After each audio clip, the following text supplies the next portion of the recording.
నమస్కారం. నిన్న అర్ధరాత్రి సుమారు 11:45 ఆ ప్రాంతంలో గన్నవరం కోర్టులో ఈ రావణ్ ఎలియాస్ జోసెఫ్ అతనికి కోర్టు 14 రోజుల రిమాండ్ నెల్లూరు జైల్లో ఉండమని శిక్ష 14 రోజులు రిమాండ్లో ఉంచడం జరిగింది.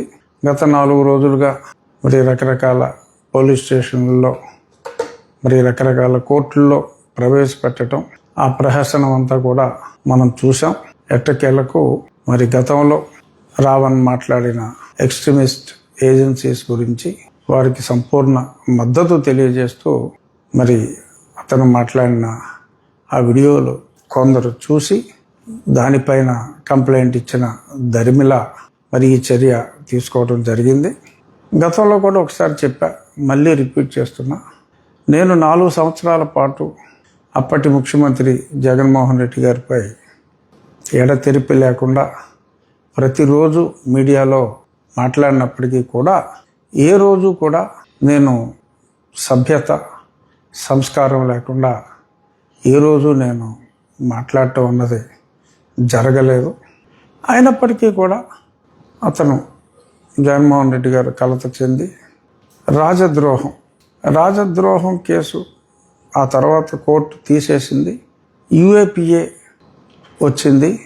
యూఏపీఏ 152 సెక్షన్ కింద అదేంటంటే దేశ సమగ్రతకి భంగం కలిగించే విధంగా యాంటీ నేషనల్ ఫోర్సెస్కి మద్దతుగా మాట్లాడటం ఆ సెక్షన్ కింద వస్తుంది. గతంలో నేను జగన్మోహన్ రెడ్డి పైన మాట్లాడినప్పుడు అతను నా మీద రాజద్రోహాన్ని మిస్ఇంటర్ప్రెట్ చేసి అప్పుడు ఉన్న సునీల్ కుమారు, సునీల్ నాయక్ ఇంకా కొద్దిమంది గ్యాంగ్తో కలిసి ప్లాన్ చేసి అలా దారుణంగా లైట్గా చెప్పాల్సి వచ్చిందంటే ఈరోజు సాక్షి పేపర్ చూస్తే చాలా రోత అనిపించింది. ప్రతిపక్షానికి సంబంధించిన పేపరు ఎంత రోత పేపర్ అయినా ఈరోజు ఏ రోత రాశాడో చూడవలసిన బాధ్యత ఉంది కాబట్టి నేను సాక్షి పేపర్ కూడా చూస్తాను, తప్పదు కనుక. అందులో చాలా విలపించాడు సాక్షివాడు. ఈ కేసు ఏంటి, ఇలా చేస్తారా అని చాలా దారుణంగా రోధించాడు సాక్షి. ఫ్లాష్ బ్యాక్ వెళ్ళండి, సాక్షి ఎడిటర్ గారు, సాక్షి ఓనర్ గారు, కొంచెం ఫ్లాష్ బ్యాక్ వెళ్ళండి.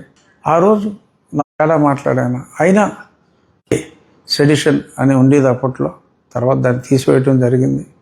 నా సంఘటన జరిగిన దరిమిలానే అప్పుడు మాట్లాడని న్యాయం, సుధాకర్ గారిని చంపినప్పుడు మాట్లాడని వ్యక్తులు, సుబ్రహ్మణ్యాన్ని పార్సిల్ చేసినప్పుడు మాట్లాడని వ్యక్తులు, ఒక చిన్న పిల్లవాడిని కాల్చేసినప్పుడు బాపట్లలో మాట్లాడని వ్యక్తులు, అలాగే ఆ పిచ్చి మద్యం తాగి పిచ్చి మద్యంలో బుర్ర పాడైపోయి కొన్ని ఎక్స్ట్రాయే మాట్లాడాడు.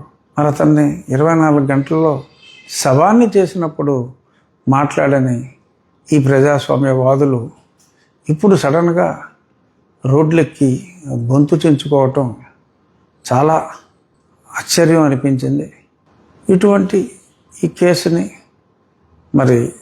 రావణ్ అన్న వ్యక్తిని నన్ను కూడా 2 ఇంటర్వ్యూలు చేశాడు.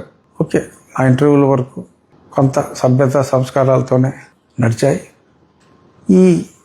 అతని తరపున వాదించే ఒక లాయర్ అఫ్కోర్స్ నిన్న ఒక ఇంటర్వ్యూలో విపరీతంగా వాసన వచ్చే విధంగా అతను నోటి విరోచనాలు చేసుకున్న తీరు ప్రజలే చూశారు. దాని కిందే కామెంట్లు ఉన్నాయి కాబట్టి ఇంకా నేను ఆ మౌత్ మోషన్ వ్యక్తి గురించి నేను ఎక్కువగా మాట్లాడదలుచుకోలేదు. అతని అక్కినేని అభినయాలు వీటి గురించి అంటే నాసిరవారి ఫేవరెట్ అనుకుంటాను. కొంచెం ఇలా అలా కాస్త ఆ ఎక్స్ప్రెషన్స్ నాసిరవారి చేస్తే బాగుంటుంది. సరే ఇప్పుడు అభినయం జోలికి అనవసరం. సరే ఫైనల్గా నిన్న ఆ కోర్టులో అంతిమంగా పవన్ కళ్యాణ్ గారి మీద విపరీతంగా నోరు పారేసుకున్న జోసెఫ్ ఎలియాస్ రావణ్, ఎవరైనా సరే మీకు నచ్చిన మతం గురించి మీరు మాట్లాడుకోండి, పక్క మతం గురించి దయచేసి కించపరచకండి. మీకు హిందూ మతం ఇష్టం లేదు, ఓకే, ఊరుకోండి. రావణ్ణి ఎందుకండి? పురాణ పురుషుడు రాముడు కొన్ని ఉత్తమ విలువలు కలిగిన పురుషోత్తముడిగా, ప్రజలకు ఒక ఆదర్శ వ్యక్తిగా, ఆదర్శ పరిపాలకుడిగా, ఒక నమ్మకంతో, ఒక విశ్వాసంతో ఎందరో ఉన్నారు. వారి మనోభావాల్ని కించపరచవలసిన అవసరం లేదు.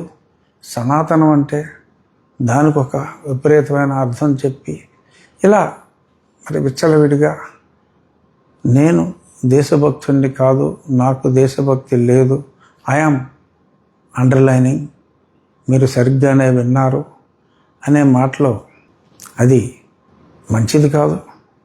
రావణ్కైనా శ్రావణ్కైనా ఎవరికైనా కూడా అటువంటి మాటలు మంచివి కాదు.